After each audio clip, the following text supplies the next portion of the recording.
জয় বলরাম, জয় সুভদ্রা, জয় জগন্নাথ।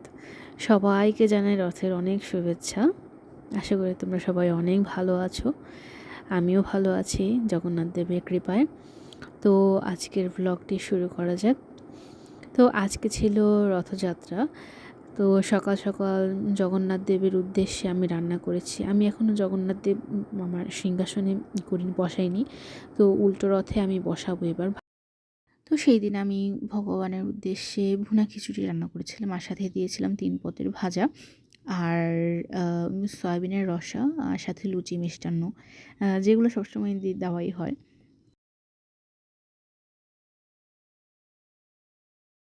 বিকেলবেলা বাড়ির পাশে দাঁড়িয়েছিলাম, আমি ভেবেছিলাম যে ইস্কন মন্দির থেকে বাড়ির সামনে দিয়ে রথযাত্রা যাবে।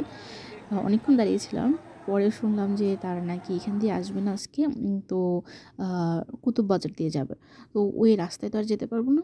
তো ভাবলাম তাহলে আমরা বাজারে যাই, বাজারে নাকি এইবার রথযাত্রা হচ্ছে, অনেক বছর পর নাকি রথযাত্রা হচ্ছে এবার। তো আমি আমার শাশুড়িকে নিয়ে চলে গিয়েছিলাম, সাথে আমার হাজব্যান্ডও ছিল। পরে সেইখানে গিয়ে দেখি যে সে এখনও টান দেয়নি। তো আমরা যাওয়ার 10-15 মিনিট পর তারপর শুরু হয়েছিল। তো ভগবানের কৃপা ছিল, তাই রথের দড়ি টান দিতে পেরেছিলাম।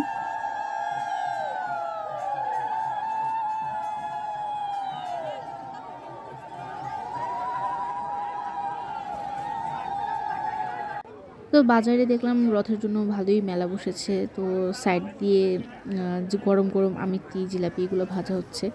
সবাই বলতেছিল যে আমাদেরটাই জয়দেবপুরের অরিজিনাল জয়দেবপুরের যে আমিত্তি।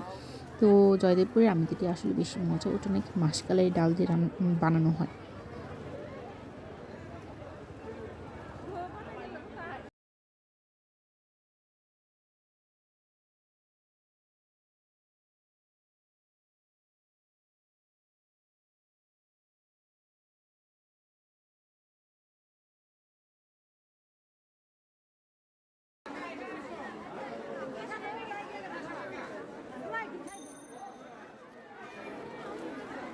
এই রাস্তাটাকে অনেকে সোনারুপট্টিও বলে, বড় বাজারে বলে, তবে বেশিরভাগ বলা যায় যেটাকে বড় কালীবাড়ি রোড।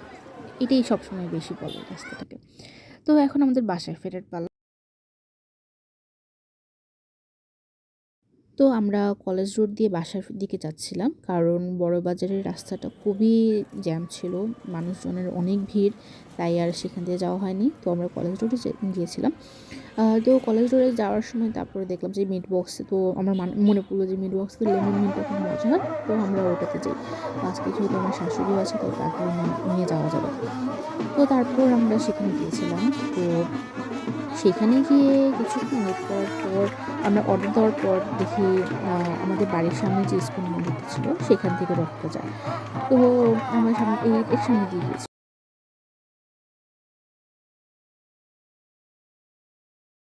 তো অনেকক্ষণ ওয়েট করার পর আমরা লেমন মিন্ট পেয়ে যাই। সেই দিন আমাদের ভাগ্য খারাপ ছিল, কারণ আমরা মিন্ট পাইনি সেটাতে। তাদের শেষ হয়ে গিয়েছিলো মিন্ট, আমাদের বলেছিল যে মিন্টটা দিতে পারবো না। তো আমরা বলেছি সমস্যা নেই, যে আছে তাই দিয়ে দেন। তো কারণ গরমে আমার এখন ঠান্ডা কিছু খেতে হবে।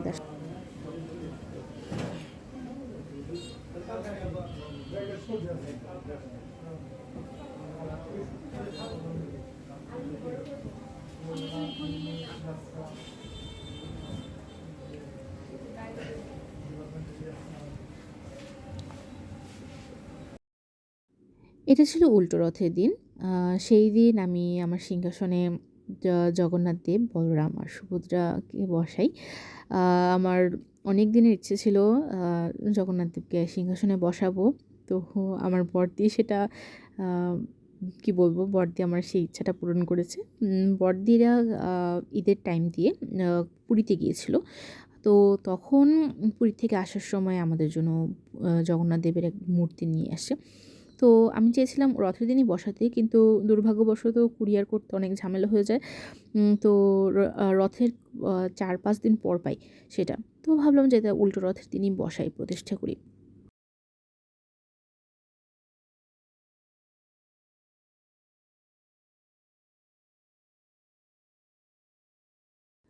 দেন বিকেলের দিকে আমি আমার শাশুড়ি মিলে বড় কালীবাড়িতে যাই, কারণ সেদিন উল্টো রথের দড়ি টান দেওয়া হবে। তো বিকেলের দিকেই গিয়েছিলাম। সেদিন আবার আমার হাসব্যান্ড যেতে পারেনি, কারণ ওর অফিসে অনেক কাজ ছিল। তো সেই দিন আমরা আগেই মানে রথ যেইখানে নিয়ে রাখে প্রথম দিন সেইখানে গিয়েছিলাম, কারণ আমরা জানতে পেরেছি ওইখান থেকে টান দিয়ে নিয়ে আসা হবে। আর ওই সাইডে একটু ভিড়টাও কম ছিল, দ্যাটস ওয়াই ওইখানে আগে আগে যাওয়া।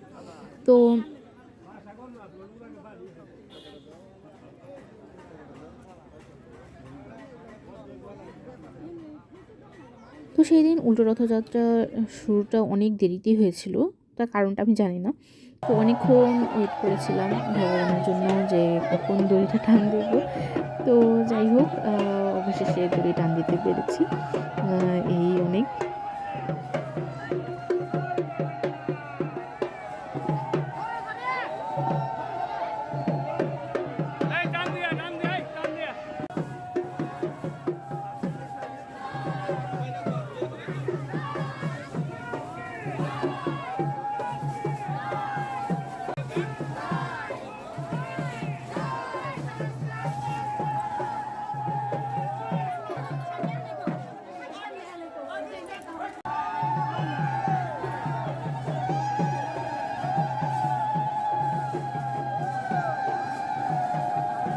তো এরপর রথটাকে একদম বড় কালীবাড়ি মানে কালী মন্দিরের দিকে নিয়ে যাওয়া হয়। তো আমি এই পর্যন্তই স্টপ করি, আমি আর এখন পর্যন্ত সামনে যাইনি, কারণ অনেক ভিড় ছিল।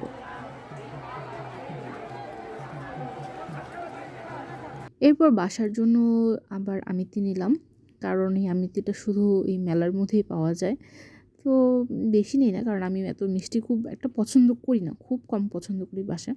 আমার হাজব্যান্ডই শুধু মিষ্টি পছন্দ করে, তো অল্পই নেওয়া হয়েছিল।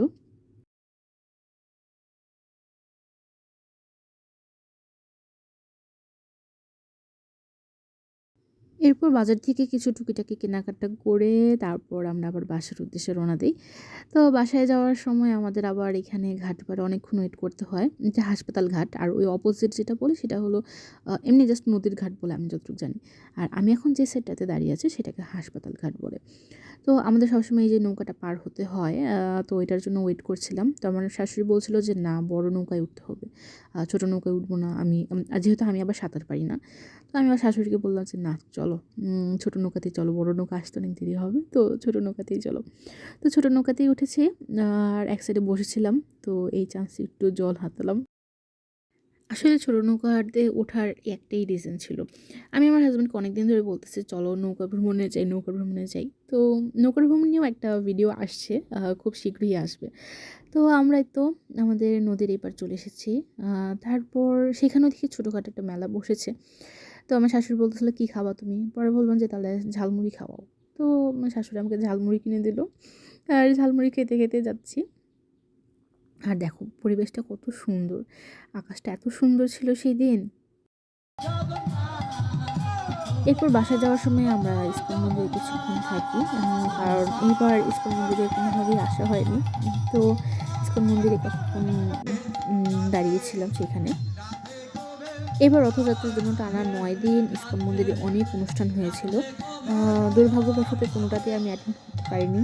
তো এবার উল্টো রথে ভাবলাম যে তাহলে একটু ইস্কন মন্দিরে যাই, ভগবানকে দর্শন করে আসি। তো এই ছিল আমার আজকের ব্লগ। আশা করি তোমাদের সবার অনেক ভালো লেগেছে। আর ভালো লাগলে প্লিজ আমার ফেসবুক পেজটি তোমরা ফলো দিয়ে দাও, আর দোলনস ব্লগ যে পেজটি আছে সেটাই তুমি ফলো দিয়ে দাও।